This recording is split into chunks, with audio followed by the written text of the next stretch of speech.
Hello guys, good morning. For our rainy and cold morning, mag-a-update po tayo ng ating mga propagations dito sa ating garden. So meron tayo ditong mga multiple pots, mga iba't ibang mga propagations.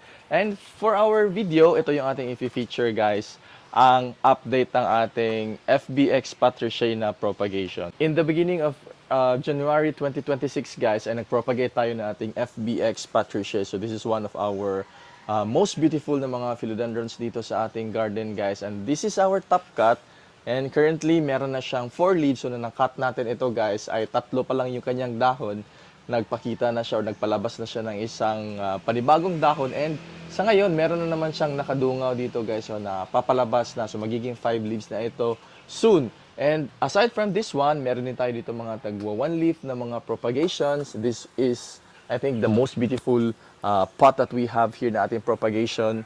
Napakagandang mga pula-pula at mga pinkish-pinkish na mga dahon dito ang makikita natin guys. So this is not a sign guys na malulusaw. Ganito talaga yung kanyang kulay from the very beginning.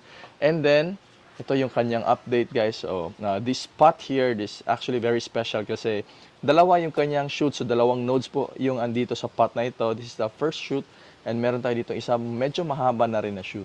And this is our second pot ng 1 leaf na FBX Patriciae, and it's equally beautiful as well guys. And napakalaki na rin ang dahon natin dito. And also the shoot natin, nakadungaw na din po yan. So these pots natin guys are available na sa ating upcoming na live selling, which will be scheduled either this weekend or early next week.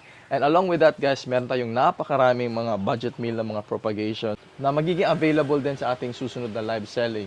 Meron tayong napakagandang PPP tricolor, yung ating gloriosum na tricolor.